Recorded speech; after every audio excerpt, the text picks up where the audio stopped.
ನಮಸ್ಕಾರ, public express ನ್ಯೂಸ್ಗೆ ಸ್ವಾಗತ. ನಾನು ಸುಚಿತ್ರಾ. ಮೊದಲಿಗೆ ಹೆಡ್ಲೈನ್ಸ್.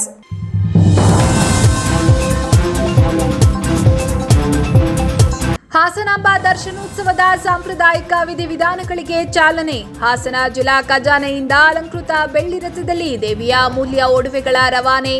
ತಹಶೀಲ್ದಾರ್ ಗೀತಾ, ಖಜಾನೆ ಅಧಿಕಾರಿಗಳು ಹಾಗೂ ದೇವಾಲಯದ ಅರ್ಚಕರ ಸಮ್ಮುಖದಲ್ಲಿ ವಿಶೇಷ ಪೂಜೆ.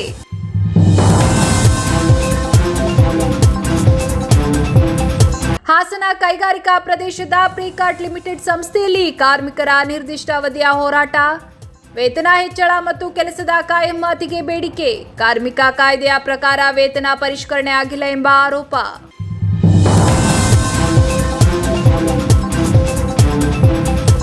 ಆಟವಾಡಲು ಹೋದ ವೇಳೆ ಆಳವಾದ ಹೊಂಡದಲ್ಲಿ ಮುಳುಗಿ ಸಾವನ್ನಪ್ಪಿದ ಬಾಲಕರು. ಕಾಫಿ ತೋಟದಲ್ಲಿ ಕೆಲಸ ಮಾಡುತ್ತಿದ್ದ ಮೃತ ಬಾಲಕರ ಪೋಷಕರು. ಸಕಲೇಶಪುರ ತಾಲೂಕಿನ ಹೊಸೂರು ಗ್ರಾಮದಲ್ಲಿ ಘಟನೆ.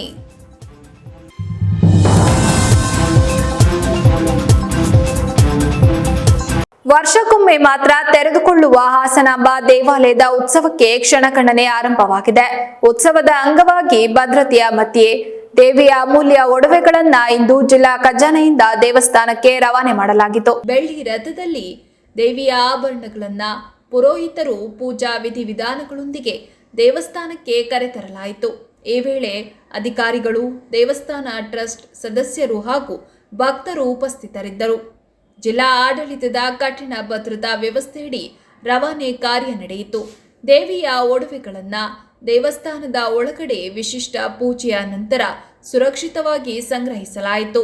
ಆಗಮಿಸುತ್ತಿರುವ ಹಾಸನಾಂಬ ಉತ್ಸವದ ಹಿನ್ನೆಲೆಯಲ್ಲಿ ನಗರದೆಲ್ಲೆಡೆ ಭಕ್ತಿ ಮತ್ತು ಸಂಭ್ರಮದ ವಾತಾವರಣ ನಿರ್ಮಾಣವಾಗಿದೆ.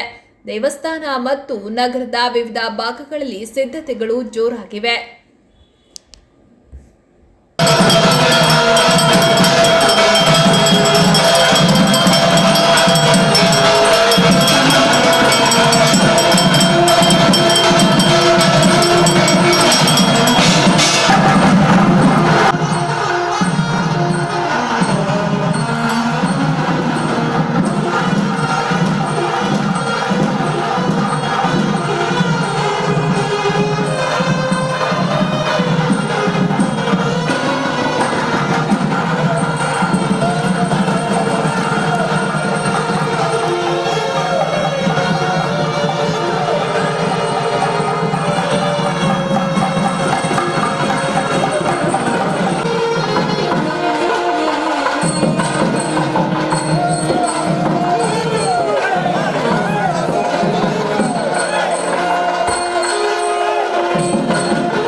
ಹಾಸನಾಂಬ ತಾಯಿಯ ದರ್ಶನ ಹಾಗೂ ಶ್ರೀ ಸಿದ್ದೇಶ್ವರ ಜಾತ್ರಾ ಮಹೋತ್ಸವದ ಅಂಗವಾಗಿ ನಾವೇನು ತಾಯಿಯ ಆಭರಣಗಳನ್ನ ಜಿಲ್ಲಾ ಖಜಾನೆಯಲ್ಲಿ ಇರಿಸಿದ್ವಿ ಅದನ್ನು ತಾಲೂಕು ಆಡಳಿತದ ವತಿಯಿಂದ ಶಾಸ್ತ್ರೋಕ್ತವಾಗಿ ತೆಗೆದುಕೊಂಡು ಬಂದು ಇಲ್ಲಿ ದೇವಸ್ಥಾನದ ಆವರಣದಲ್ಲಿ ಪೂಜೆ ಸಲ್ಲಿಸಿದ್ವಿ. ಹಾಸನಾಂಬ ತಾಯಿಯ ಜಾತ್ರಾ ಮಹೋತ್ಸವ ವಿದ್ಯುಕ್ತವಾಗಿ ಚಾಲನೆಯನ್ನು ಪಡೆದಿದೆ. ಈ ದಿನ ಎಲ್ಲರಿಗೂ ಹಾಸನಾಂಬ ತಾಯಿ ಒಳ್ಳೇದು ಮಾಡಲಿ ಎಂದು ನಾನು ಆಶಿಸ್ತಾ ಇದ್ದೇನೆ. ನೂರಾರು ಕಾರ್ಮಿಕರು ವೇತನ ಹೆಚ್ಚಳ ಮತ್ತು ಕೆಲಸದ ಕಾಯಮಾತಿಗಾಗಿ ಅನಿರ್ದಿಷ್ಟಾವಧಿಯ ಹೋರಾಟ ಆರಂಭಿಸಿರುವ ಘಟನೆ ಹಾಸನದ ಕೈಗಾರಿಕಾ ಪ್ರದೇಶದಲ್ಲಿ ಇರುವ ಪ್ರೇಕಾರ್ಟ್ ಲಿಮಿಟೆಡ್ ಸಂಸ್ಥೆಯಲ್ಲಿ ನಡೆದಿದೆ. ಈ ಕಾರ್ಮಿಕರಲ್ಲಿ 10-15 ವರ್ಷಗಳಿಂದ ಕಂಪನಿಯಲ್ಲಿ ಸೇವೆ ಸಲ್ಲಿಸುತ್ತಿರುವವರು ಇದ್ದು, ಆದರೆ ಕಂಪನಿಯ ನಿರ್ಲಕ್ಷ್ಯ ಮತ್ತು ನ್ಯಾಯ ವಿರೋಧಿ ವರ್ತನೆಯಿಂದ ಕಾರ್ಮಿಕರು ಬೇಸತ್ತು ಹೋರಾಟವನ್ನು ಆರಂಭಿಸಿದ್ದಾರೆ. ಕಾರ್ಮಿಕ ಕಾಯ್ದೆಯ ಪ್ರಕಾರ ಸೂಕ್ತ ವೇತನ ಹೆಚ್ಚಳ ನೀಡಲಾಗಿಲ್ಲ ಎಂದು ಆರೋಪಿಸಿರುವ ಕಾರ್ಮಿಕರು ತಮ್ಮ ಬೇಡಿಕೆ ಈಡೇರಿಕೆಗಾಗಿ ಅನಿರ್ದಿಷ್ಟ ಅವಧಿಯ ಪ್ರತಿಭಟನೆ ನಡೆಸುವ ನಿರ್ಧಾರ ಕೈಗೊಂಡಿರುವುದಾಗಿ ಕಾರ್ಮಿಕರು ತಿಳಿಸಿದ್ದಾರೆ. ಸ್ಥಳೀಯ ಅಧಿಕಾರಿಗಳು ಮತ್ತು ಕಾರ್ಮಿಕ ಸಂಘಟನೆಗಳು ವಿಷಯವನ್ನ ಗಮನದಲ್ಲಿರಿಸಿಕೊಂಡು ಮಾತುಕತೆ ಮೂಲಕ ಪರಿಹಾರ ಕಂಡುಹಿಡಿಯಲು ಮುಂದಾಗಿರುವುದಾಗಿ ಮೂಲಗಳು ತಿಳಿಸಿವೆ. ಈ ಹೋರಾಟವು ಉದ್ಯೋಗಿಗಳ ಹಕ್ಕುಗಳು ಮತ್ತು ನ್ಯಾಯಕ್ಕಾಗಿ ತಾಕೀತು ನೀಡುವಂತೆ ನಿರೀಕ್ಷಿಸಲಾಗಿದೆ.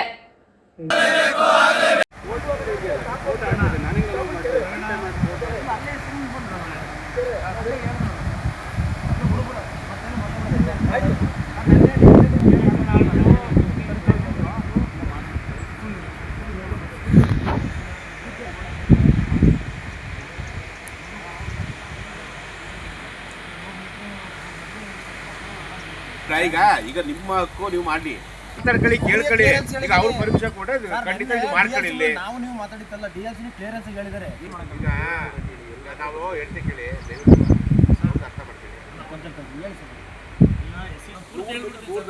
ಅರ್ಥ ಮಾಡ್ತೀವಿ. ದೂರದಲ್ಲಿ ಬೇರೆ ಪ್ರಾಪರ್ಟಿ ಯಾಕೆ ಮಾಡೋದು ಸರ್? ನಾವು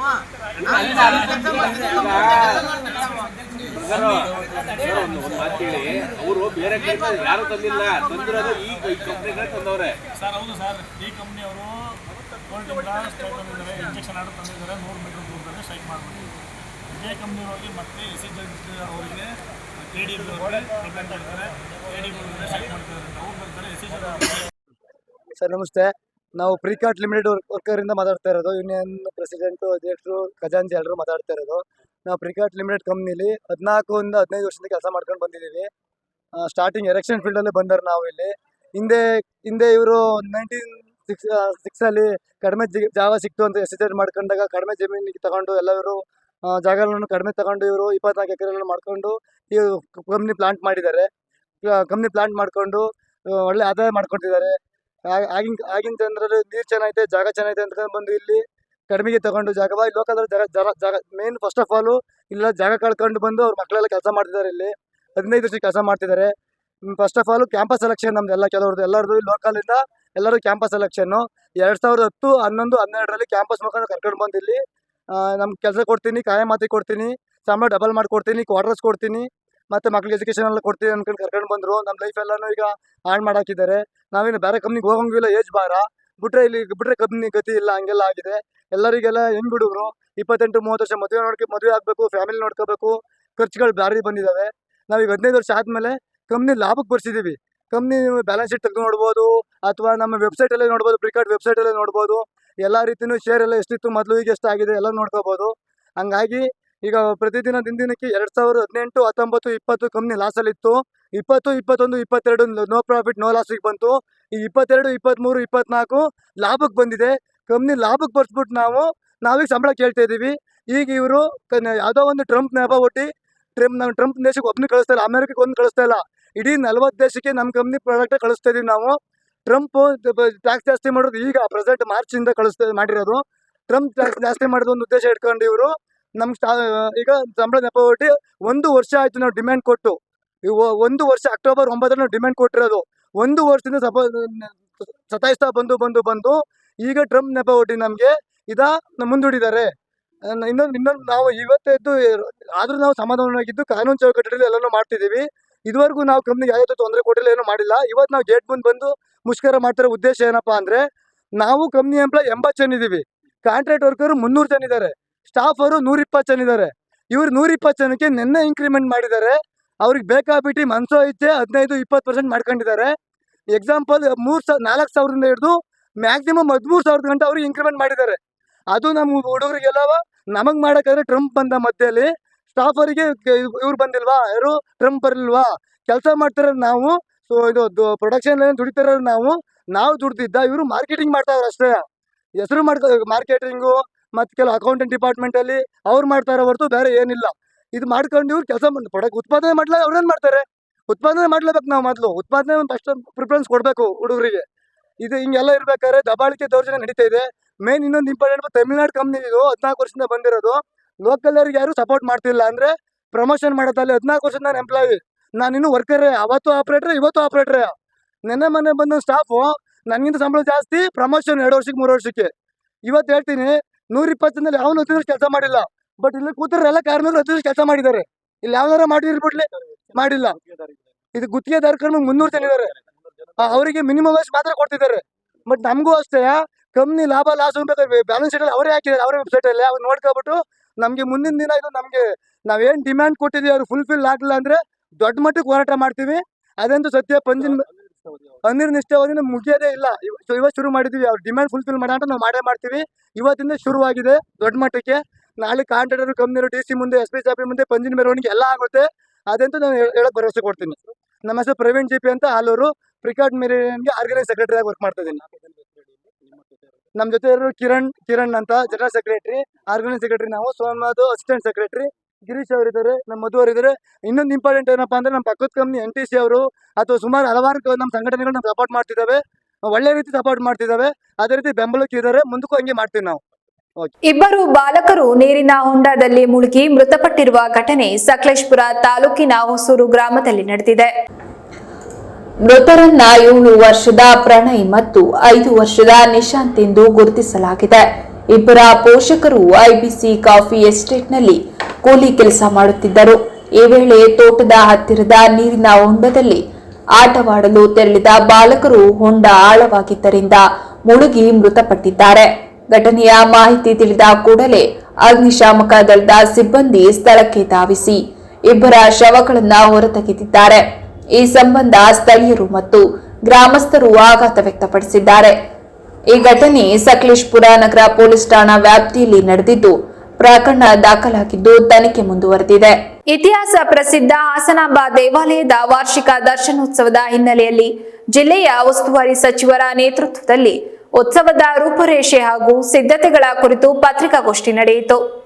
ಈ ವೇಳೆ ಉಸ್ತುವಾರಿ ಸಚಿವರು ಮಾತನಾಡಿ, ಭಕ್ತರ ಸುರಕ್ಷತೆ, ಸುಗಮ ದರ್ಶನ ವ್ಯವಸ್ಥೆ ಹಾಗೂ ಸಾರಿಗೆ, ನಿವಾಸ ಸೌಲಭ್ಯಗಳ ಸುಧಾರಣೆಗಾಗಿ ಎಲ್ಲ ಇಲಾಖೆಗಳ ಸಹಕಾರದೊಂದಿಗೆ ಸಮಗ್ರ ಯೋಜನೆ ರೂಪಿಸಲಾಗಿದೆ ಎಂದು ತಿಳಿಸಿದರು.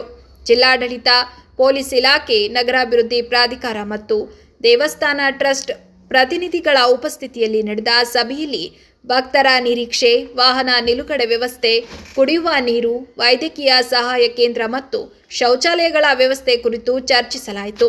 ಈ ಬಾರಿ ಉತ್ಸವವನ್ನು ಪರಿಸರ ಸ್ನೇಹಿ ರೀತಿಯಲ್ಲಿ ಆಚರಿಸಲು ನಿರ್ಧಾರ ಕೈಗೊಳ್ಳಲಾಗಿದೆ ಎಂದು ಅಧಿಕಾರಿಗಳು ಹೇಳಿದರು. ಭಕ್ತರ ಅಸೌಕರ್ಯ ತಪ್ಪಿಸಲು ಆನ್ಲೈನ್ ಕ್ಯೂ ವ್ಯವಸ್ಥೆ ಮತ್ತು CCTV ಕಣ್ಗಾವಲು ವ್ಯವಸ್ಥೆ ಬಲಪಡಿಸುವ ಕುರಿತು ಸಹ ನಿರ್ಧಾರ ಮಾಡಲಾಗಿದೆ. ಈ ಸಂದರ್ಭದಲ್ಲಿ ಜಿಲ್ಲಾಧಿಕಾರಿ, ಪೊಲೀಸ್ ಅಧೀಕ್ಷಕರು, ದೇವಾಲಯ ಟ್ರಸ್ಟ್ ಅಧ್ಯಕ್ಷರು, ನಗರಸಭೆ ಅಧಿಕಾರಿಗಳು ಹಾಗೂ ವಿವಿಧ ಇಲಾಖೆಗಳ ಪ್ರತಿನಿಧಿಗಳು ಹಾಜರಿದ್ದರು. ಸಮಾಪ್ತಿಯ ದಿನ ಆವತ್ತಿನ ಪೂಜಾ ಕೈಂಕರ್ಯಗಳಿಗೆ ಮಾತ್ರ ಅವಕಾಶ ಇರುತ್ತೆ. ಈ 2 ದಿನ ಸಾರ್ವಜನಿಕರಿಗೆ ಅವಕಾಶ ಇರುವುದಿಲ್ಲ. 10ನೇ ತಾರೀಕಿಂದ 22ನೇ ತಾರೀಕುವರೆಗೂ ಸಾರ್ವಜನಿಕರಿಗೆ ಅವಕಾಶ ಇರುವಂತಹದ್ದು ಕಲ್ಪಿಸಿಕೊಡಲಾಗಿದೆ. ಕಳೆದ 3-4 ವರ್ಷಗಳಿಂದ ಹಾಸನಾಂಬ ಉತ್ಸವಕ್ಕೆ ಬರ್ತಕ್ಕಂಥ ಸಾರ್ವಜನಿಕರ ಸಂಖ್ಯೆ ಬಹಳ ಗಣನೀಯವಾಗಿ ಏರಿಕೆ ಆಗಿದೆ. 2022ರವರೆಗೆ ನೋಡಿದ್ರೆ 1 ಲಕ್ಷ ಆಸುಪಾಸಿನಲ್ಲಿ ಜನ ಬರ್ತಾ ಇದ್ರು. 2022ರ ನಂತರ 23ರಲ್ಲಿ ಒಂದು 3 ಲಕ್ಷ ಜನ ಬಂದಿರುವಂತಹದ್ದು ನಾವು ನೋಡಿದ್ದೇವೆ. ಆದ್ರೆ 24ರಲ್ಲಿ 6 ಲಕ್ಷ, ಹೋದ ವರ್ಷ 20 ಲಕ್ಷಕ್ಕಿಂತ ಹೆಚ್ಚು ಜನ ಬಂದು ಈ ಉತ್ಸವದಲ್ಲಿ ಭಾಗವಹಿಸಿದ್ದಾರೆ. ಈ ವರ್ಷನೂ ಒಂದು 25 ಲಕ್ಷ ಜನ ರಾಜ್ಯ ಮತ್ತು ಹೊರ ರಾಜ್ಯಗಳಿಂದ ಬಂದು ಈ 10 ದಿನಗಳ ಕಾರ್ಯಕ್ರಮದಲ್ಲಿ ಭಾಗವಹಿಸ್ತಾರೆ ಅಂತ ನಾವು ನಿರೀಕ್ಷೆ ಮಾಡಿದ್ದೇವೆ. ಅದಕ್ಕೆ ಬೇಕಾದಂತ ಎಲ್ಲ ಸಿದ್ಧತೆಯನ್ನ ಜಿಲ್ಲಾಡಳಿತದವರು ನಾವು ಮಾಡಿಕೊಂಡಿದ್ದೇವೆ. ಅದು ಎಲ್ಲ ಇಲಾಖೆಗಳು, ಯಾವುದೇ ಒಂದು ಇಲಾಖೆ ಅಲ್ಲ, ಇಡೀ ಜಿಲ್ಲಾಡಳಿತ ಎಲ್ಲಾ ಇಲಾಖೆಗಳು ಕೂಡ ಕೂಡಿ, ಅದು ಡಿಸಿ ಅವರಾಗ್ಬೋದು, ಜಿಲ್ಲಾ ಪಂಚಾಯತ್ ಆಗ್ಬೋದು, ಪೊಲೀಸ್ ಇಲಾಖೆ ಆಗ್ಬೋದು, ಮತ್ತು ಬೇರೆ ಬೇರೆ ಇಲಾಖೆಗಳು, ಎಲ್ಲ ಇಲಾಖೆಯವರು ಕೂಡ ಸಮನ್ವಯದಿಂದ ಇದಕ್ಕೆ ಸಾರ್ವಜನಿಕರು ಬರ್ತಕ್ಕಂಥ ಅದಕ್ಕೆ ಅವರಿಗೆ ದೇವರ ದರ್ಶನ ಮಾಡಲಿಕ್ಕೆ, ಪೂಜೆ ಮಾಡಿಸ್ಕೊಂಡು ಹೋಗ್ಲಿಕ್ಕೆ ಸುಗಮವಾಗಿ ಇದು ಆಗ್ಬೇಕು ಅನ್ನುವಂತ ಒಂದು ತಯಾರಿಯನ್ನ ಜಿಲ್ಲಾಡಳಿತ. ಜನ ಇಷ್ಟೊಂದು ಸಂಖ್ಯೆಯಲ್ಲಿ ಹಾಸನಕ್ಕೆ ಬರ್ತಾ ಇದ್ದಾರೆ ಅನ್ನೋದು ನಮ್ಗೆಲ್ಲರಿಗೂ ಬಹಳ ಸಂತೋಷದ ವಿಷಯ ಮತ್ತು ಹಾಸನ ಜಿಲ್ಲೆಗೆ ಒಂದು ಗೌರವದ ಸಂಕೇತ. ಬರುವಂತಹ ಸಾರ್ವಜನಿಕರನ್ನ ಅತಿಥಿಗಳ ರೂಪದಲ್ಲಿ ಗೌರವದಿಂದ ನೆನೆಸ್ಕೊಳ್ಬೇಕು ಅನ್ನೋದು ಕೂಡ ನಮ್ಮೆಲ್ಲರ ಮನಸ್ಸಿನ ಇಚ್ಛೆ ಆಗಿದೆ.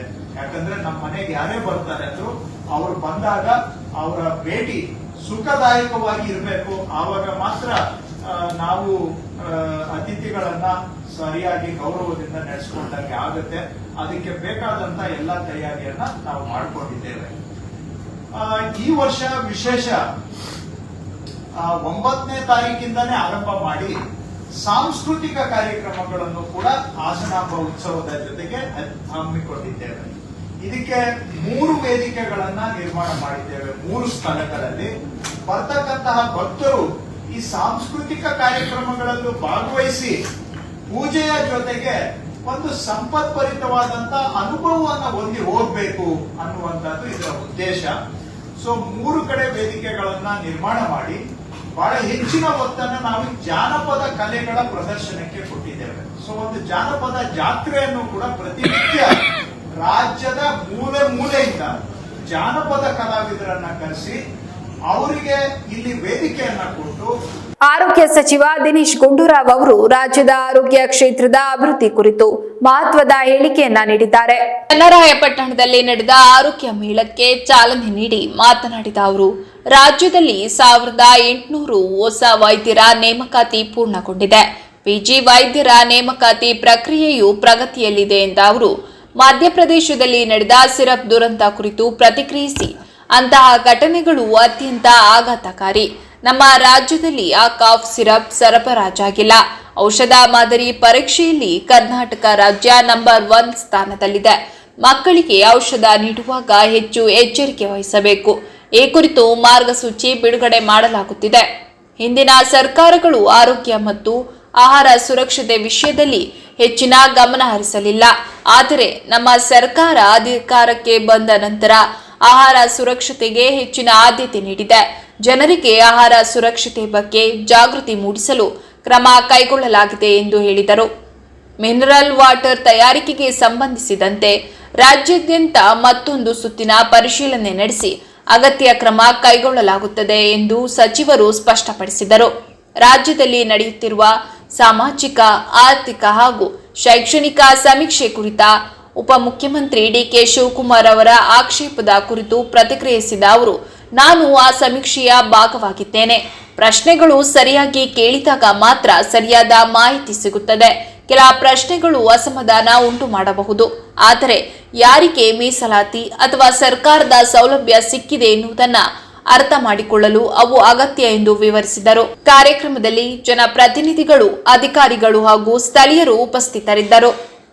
ಡಾಕ್ಟರ್ಗಳು ಕೊಡ್ತೀವಿ, ಅಲ್ಲಿ ಡಬಲ್ ಟ್ರಯಡ್ ಮಾಡ್ತೀವಿ.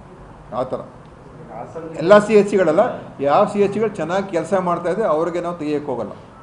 ಅದೇ ಒಂದು ಕನಿಷ್ಠ 25ರಿಂದ 30 ಹೆರಿಗೆಗಳು ಆಗ್ತಾ ಇರಬೇಕು ಪ್ರತಿ ತಿಂಗಳು. ಅಂಥ CHCಗಳು ನಾವು ಮುಟ್ಟಕ್ಕೆ ಹೋಗಲ್ಲ. ಭಾಳ ಕಮ್ಮಿ 5, 10, 15 ಈ ಥರ ಮಾಡ್ತಾ ಇದ್ದಾರಲ್ಲ, ಅಲ್ಲಿ ಮತ್ತೆ ಪ್ರಯೋಜನ ಆಗ್ತಾ ಇಲ್ಲ. ಒಬ್ಬ ಗೈನಕಾಲಜಿಸ್ಟ್ಗೆ ನಾವು ಎಷ್ಟು ಸಂಬಳ ಕೊಡ್ತೀವಿ?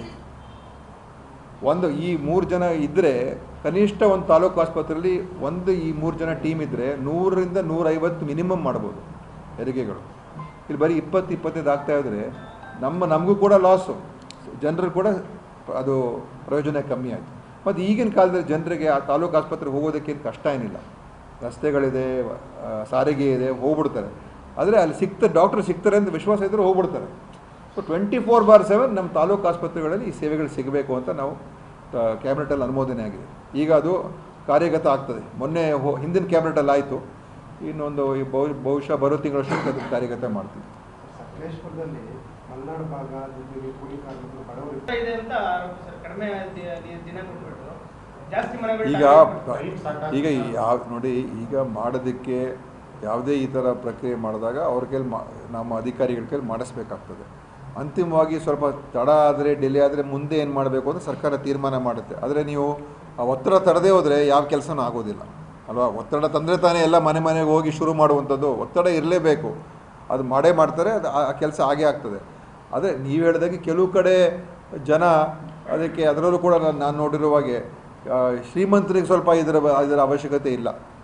ನಾನು ಕೂಡ ಅನೇಕ ಕಡೆ ಚೆಕ್ ಮಾಡಿಸಿದೆ. ಎಲ್ಲಿ ಸಾಮಾನ್ಯ ವರ್ಗ, ಬಡವರ್ಗ, ಕಾರ್ಮಿಕ ವರ್ಗ, ರೈತ ವರ್ಗ, ಅಲ್ಲಿ ಈ ಸಮೀಕ್ಷೆಗೆಲ್ಲ ಸಹಕಾರ ಕೊಡ್ತಾ ಇದ್ದಾರೆ. ಸ್ವಲ್ಪ ಮೇಲ್ವರ್ಗದವರು ಮತ್ತು ಸ್ವಲ್ಪ ನಮಗೆ ಈ ಸರ್ಕಾರದಿಂದ ನಮಗೇನು ಸಿಗಬೇಕಾಗಿದೆ, ನಮಗೇನಾಗಬೇಕಾಗಿದೆ ಅಂತ ಇರ್ತಕ್ಕಂಥ ಜನ ಇದ್ದಾರಲ್ಲ, ಅವ್ರಿಗೆ ಈ ಸಮೀಕ್ಷೆ ಸ್ವಲ್ಪ ಅವರು ಇದರಲ್ಲಿ ಭಾಗವಹಿಸೋದಕ್ಕೆ ಹಿಂದೇಟಾಗ್ತಾರೆ. ಅವ್ರಿಗೆ ಇದರಿಂದ ನಮಗೇನು ಆಗಬೇಕಾಗಿಲ್ಲ ಅಂತ ಒಂದು ಭಾವನೆ ಅವ್ರಿಗೆ. ಆ ಥರದ್ದು ಒಂದು ಸ್ವಲ್ಪ ಸಮಸ್ಯೆ ಸಣ್ಣ ಪುಟ್ಟದಿರ್ತದೆ. ಈಗ 1 ಕೋಟಿ ಮೇಲೆ ಹೆಚ್ಚು ಮನೆಗಳೀಗ ಆಗಿದೆ. ಅದರಲ್ಲಿ ಒಂದು ಸ್ವಲ್ಪ ಹಾಸನಾಂಬ ಉತ್ಸವದಲ್ಲಿ ನಡೆಯುತ್ತಿರುವ ಹಲವು ಲೋಪಗಳನ್ನು ಸರಿಪಡಿಸುವ ಸಲುವಾಗಿ ಜಿಲ್ಲಾಡಳಿತಕ್ಕೆ ಇಂದು ಮನವಿ ಸಲ್ಲಿಸಲಾಗುತ್ತಿದೆ ಎಂದು ರಾಷ್ಟ್ರ ರಕ್ಷಣಾ ಸೇನೆಯ ರಾಜ್ಯ ಸಂಚಾಲಕ ಸುರೇಶ್ ಗೌಡ ಹೇಳಿದರು. ಇಂದು ಸುದ್ದಿಗಾರರೊಂದಿಗೆ ಮಾತನಾಡಿದ ಅವರು, ಪ್ರತಿ ವರ್ಷ ಹಾಸನಾಂಬ ಉತ್ಸವದಲ್ಲಿ ಹಲವು ಸಮಸ್ಯೆಗಳಾಗುತ್ತವೆ. ಅವುಗಳನ್ನು ಸರಿಪಡಿಸಿಕೊಳ್ಳುವ ನಿಟ್ಟಿನಲ್ಲಿ ಜಿಲ್ಲಾಡಳಿತ ಕ್ರಮ ವಹಿಸಬೇಕೆಂದು ಮನವಿ ಮಾಡಿದ ಅವರು, ಉತ್ಸವದ ಹಲವು ದಿನಗಳ ಮೊದಲೇ ಜನ ಓಡಾಡುವ ರಸ್ತೆಗಳಲ್ಲಿ ಸ್ಥಳೀಯ ನಿವಾಸಿಗಳಿಗೆ ತೊಂದರೆ ಕೊಡಲಾಗುತ್ತಿದೆ. ಅಲ್ಲದೆ ಇದರಿಂದ ವ್ಯಾಪಾರ ವಹಿವಾಟುಗಳಿಗೂ ತೊಂದರೆಯಾಗುತ್ತಿದೆ ಎಂದರು. ಬ್ಯಾರಿಕೇಡ್ ಅಳವಡಿಸಿದಾಗ 2 ಬ್ಯಾರಿಕೇಡ್ಗಳು ಕೂಡುವ ಸ್ಥಳದಲ್ಲಿ ಪ್ಲಾಸ್ಟಿಕ್ನಿಂದ ಅವುಗಳನ್ನು ಬಂಧಿಸಬೇಕು. ಆದರೆ ತಂತಿಗಳಿಂದ ಬಂಧಿಸುವುದರಿಂದ ಹಲವು ಭಕ್ತಾದಿಗಳಿಗೆ ಅದರಿಂದ ಗಾಯಗಳಾಗಿವೆ. ಜೊತೆಗೆ ಬಟ್ಟೆಗಳನ್ನು ಹರಿದುಕೊಳ್ಳುವ ಸ್ಥಿತಿ ನಿರ್ಮಾಣವಾಗಿದೆ ಎಂದರು. ಈ ವೇಳೆ ಸಂಘಟನೆ ಮುಖಂಡರಾದ ಮುನೇಗೌಡ, ಧರ್ಮನಾಯಕ್, ಮಹೇಶ್ ಇದ್ದರು. ಅಂದರೆ ಎಲ್ಲ ರೋಡ್ಗಳನ್ನ ಅಂದರೆ ಪರ್ಯಾಯವಾಗಿ ಯಾರ್ಯಾರು ಬೈಕು ಮತ್ತು ಸಣ್ಣ ಪುಟ್ಟ ಸಾಮಾನು ತರಕ್ಕೆ ಹೋಗೋಕ್ಕೆ ಈ ಥರದನ್ನು ಪ್ರತಿ ಸಲನೂ ಮಾಡಿಕೊಡ್ತಿದ್ರು. ಈ ಸಲ ಟೋಟಲಾಗಿ ಬ್ಲಾಕ್ ಮಾಡಿರ್ತಾರೆ. ಉದಾಹರಣೆಗೆ ಈಗ 9 ಗಂಟೆಗೆ ಈ ಕಡೆ ಹೋಗಿರ್ತಾರೆ ಅಂತಂದರೆ ಇನ್ನು ಆ ಕಡೆಯಿಂದ ಸಾಮಾನು ತಗೊಂಬಷ್ಟರಲ್ಲಿ ಪೂರ್ತಿ ಕ್ಲೋಸ್ ಮಾಡಿರ್ತಾರೆ. ಯಾವ ಕಡೆಯೂ ಹೋಗೋಕ್ಕೆ ಆಗಲ್ಲ, ಈ ಕಡೆಯಿಂದ ಆ ಕಡೆಯಿಂದ. ಆ ವಿಚಾರವಾಗಿ ನೆನ್ನೆ ನಮ್ಮ ಜೊತೆನೂ ಒಂದು ಜಗಳ ನಡೀತಲ್ಲಿ. ಅವ್ರು ಕೇಳಿದ್ರೆ ಅವ್ರ ಕೆಲಸಗಾರ ಹೇಳ್ತಾರೆ, ಅವ್ರ ಕಾಂಟ್ರಾಕ್ಟರ್ ಕೇಳ್ಕೊಳ್ಳಿ ಸರ್ ನಾವು ಹೀಗೆ ಮಾಡೋದು ಅಂತ.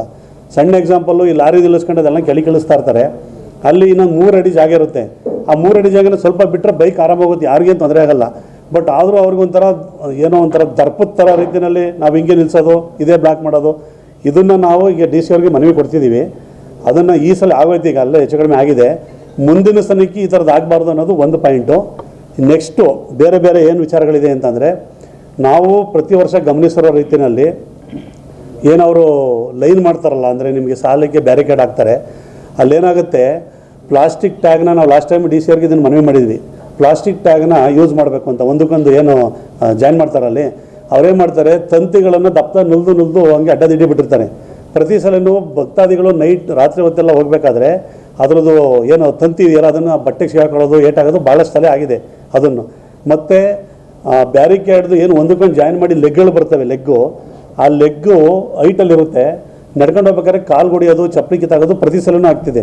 ಅದಕ್ಕೆ ಅವರು ಅದ್ರ ಮೇಲ್ಗಡೆ ದಪ್ಪದು ಮ್ಯಾಟ್ ಹಾಕಬೇಕು ಅಂತ. ಏನಂದರೆ ಮೊದಲು ಕೆಳಗಡೆ ಮ್ಯಾಟ್ ಹಾಕಿರ್ತಾರೆ, ಅದ್ರ ಮೇಲೆ ಇದನ್ನು ಜೋಡಿಸ್ಕೊಟ್ಟು ಹೋಗ್ಬಿಡ್ತಾರೆ. ಅದಾಗಬಾರ್ದು. ಕೆಳಗಡೆ ಮ್ಯಾಟ್ ಅಲ್ಲದೇ ಎಲ್ಲೆಲ್ಲಿ ಜಾಯಿಂಟ್ ಬರ್ತವೆ ಅಲ್ಲೆಲ್ಲ ಮ್ಯಾಟ್ ಹಾಕಬೇಕು, ಭಕ್ತಾದಿಗಳಿಗೆ ತೊಂದರೆ ಆಗಬಾರ್ದು. ಮತ್ತು ಈ ಹಾಸನಾಂಬ ಜಾತ್ರೆಯ ಸಮಿತಿಯವ್ರಿಗೆ ನಾವು ಮನವಿ ಮಾಡೋದು ಅಂದರೆ, ಲಾಸ್ಟ್ ಟೈಮು ನಾವು ಹೇಳಿದ್ವಿ ಇದನ್ನ, ಎಲ್ಲಿ ಆ ಒಳಗಡೆ ಪ್ರವೇಶ ಮಾಡ್ತೀವಿ ಭಕ್ತಾದಿಗಳು, ಆರಂಭದಲ್ಲಿ ಒಂದು ಕುಂಕುಮದ ಬಟ್ಟಲನ್ನ ವ್ಯವಸ್ಥೆ ಮಾಡಿಕೊಡಿ ಅಂತ ಒಂದು ಸಲ ಮಾಡಿಕೊಟ್ಟಿದ್ರು ನಾವು ಹೇಳಿದ್ಮೇಲೆ. ಏನಕ್ಕೆ ಅದು ಅಂತಂದರೆ, ದೇವಿ ದರ್ಶನಕ್ಕೆ ಬರೋದ್ರಿಂದ ಒಂದು ತಿಲ್ಕ ಇಟ್ಟು ಒಳಗಡೆ ಹೋದರೆ ಅದೊಂದು ಸಾಂಪ್ರದಾಯಿಕವಾಗಿರುತ್ತೆ ಅಂತ.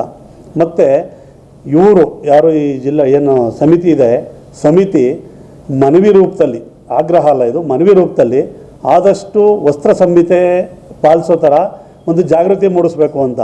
ಏನಕ್ಕೆ ಅಂತಂದರೆ, ಈ ಅರ್ಧ ನಿಕ್ಕರು, ಆಮೇಲೆ ಟೀ-ಶರ್ಟ್ಸು ಈ ಥರದಲ್ದೇ ಸಾಂಪ್ರದಾಯಿಕ ಉಡುಪೆ, ಪಂಚೆ, ಪ್ಯಾಂಟು ಅಥವಾ ಚೂಡಿದಾರು, ಸೀರೆ ಈ ಥರದನ್ನು ಮಾಡಿದ್ರೆ ಇನ್ನೊಂದಷ್ಟು ಈ ದೇವಿ ದರ್ಶನಕ್ಕೆ ಬಂದವರಿಗೆ ಒಂದು ಪಾಸಿಟಿವ್, ಸಕಾರಾತ್ಮಕ ಒಂದು ಫೀಲ್ ಇರುತ್ತೆ ಅನ್ನೋದು ಒಂದು. ಆಮೇಲೆ ಅಡಿಷನಲ್ ಆಗಿ ಸಂಚಾರಿ ಟಾಯ್ಲೆಟ್ಸ್ ಅಂದರೆ ಏನು ಮೊಬೈಲಿಂಗ್ ಟಾಯ್ಲೆಟ್ಗಳನ್ನ ಇಟ್ಟಿದ್ದಾರೆ ಈಗ. ಅದು ನಮ್ಮ ಇದ್ರ ರೋಡ್ ಲೈನಲ್ಲಿ ಈ ಕಡೆ ತಿರುಗಿಸಿದ್ದಾರೆ ಎಲ್ಲ 3, ಅಂದರೆ ರೋಡಿಗೆ ಪಕ್ಕದಲ್ಲೇ. ರಶ್ ಆದಾಗ ಏನಾಗುತ್ತೆ, ಲೈನ್ ನಿಂತಿರೋರು ಡೋರ್ ತೆಗೆದ ತಕ್ಷಣ ಅದು ಎದುರಿಗೆ ಕಾಣುತ್ತೆ.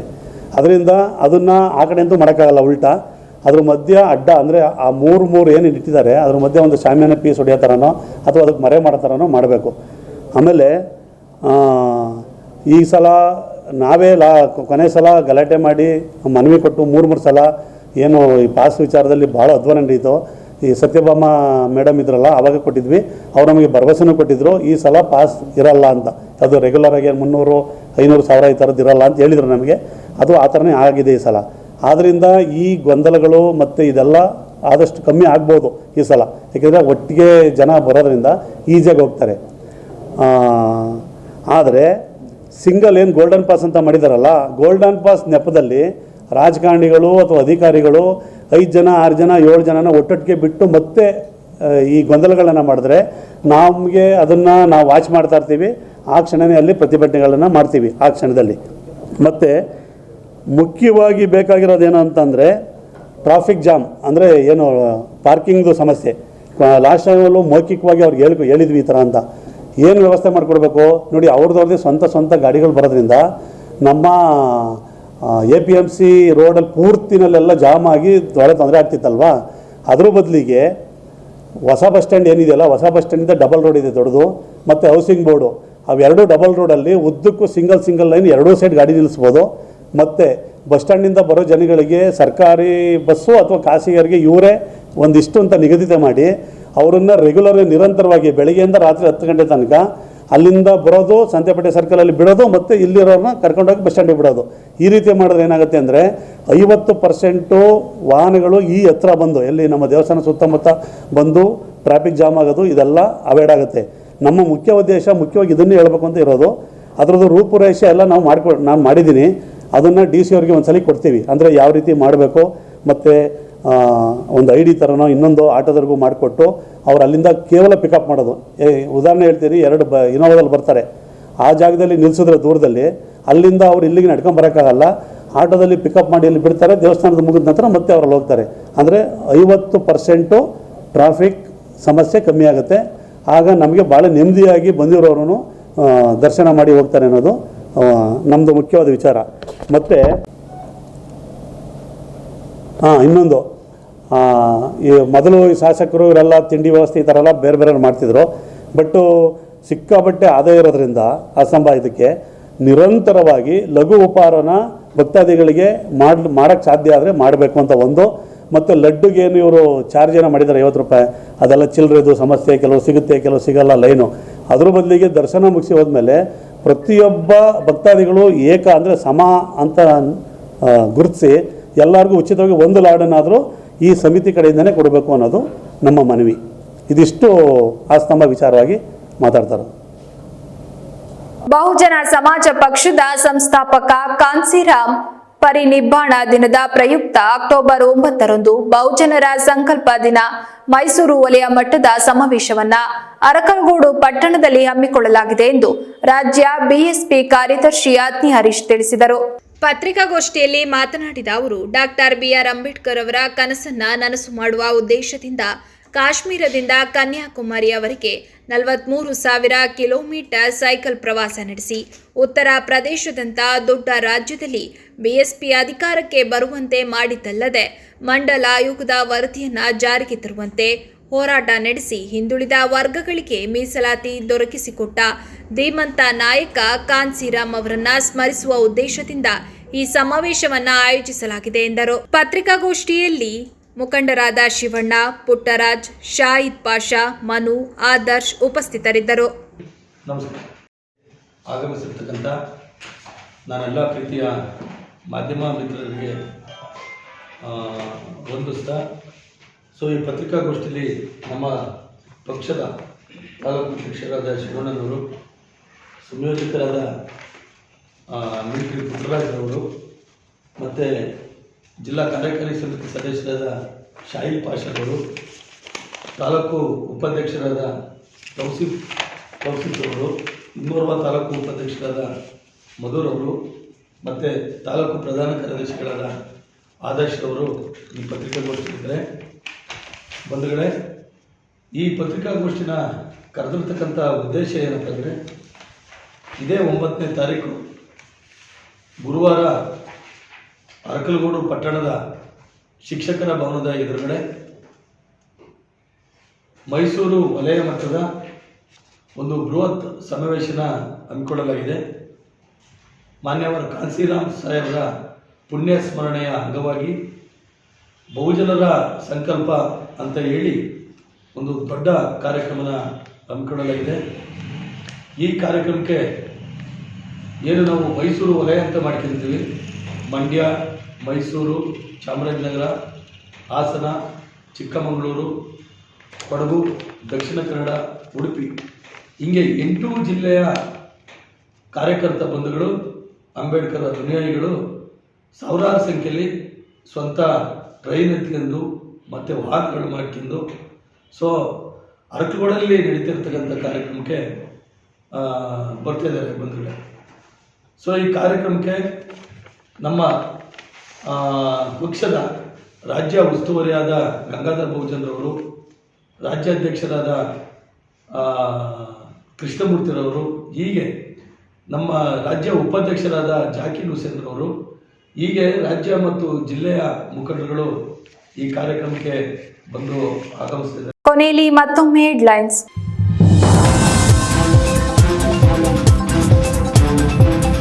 ಹಾಸನಾಂಬ ದರ್ಶನೋತ್ಸವದ ಸಾಂಪ್ರದಾಯಿಕ ವಿಧಿವಿಧಾನಗಳಿಗೆ ಚಾಲನೆ. ಹಾಸನ ಜಿಲ್ಲಾ ಖಜಾನೆಯಿಂದ ಅಲಂಕೃತ ಬೆಳ್ಳಿ ರಥದಲ್ಲಿ ದೇವಿಯ ಅಮೂಲ್ಯ ಒಡವೆಗಳ ರವಾನೆ. ತಹಶೀಲ್ದಾರ್ ಗೀತಾ, ಖಜಾನೆ ಅಧಿಕಾರಿಗಳು ಹಾಗೂ ದೇವಾಲಯದ ಅರ್ಚಕರ ಸಮ್ಮುಖದಲ್ಲಿ ವಿಶೇಷ ಪೂಜೆ.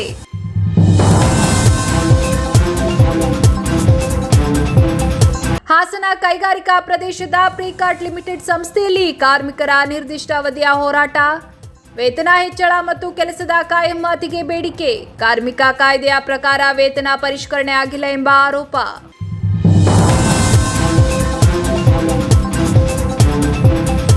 ಆಟವಾಡಲು ಹೋದ ವೇಳೆ ಆಳವಾದ ಹೊಂಡದಲ್ಲಿ ಮುಳುಗಿ ಸಾವನ್ನಪ್ಪಿದ ಬಾಲಕರು. ಕಾಫಿ ತೋಟದಲ್ಲಿ ಕೆಲಸ ಮಾಡುತ್ತಿದ್ದ ಮೃತ ಬಾಲಕರ ಪೋಷಕರು. ಸಕಲೇಶಪುರ ತಾಲೂಕಿನ ಹೊಸೂರು ಗ್ರಾಮದಲ್ಲಿ ಘಟನೆ.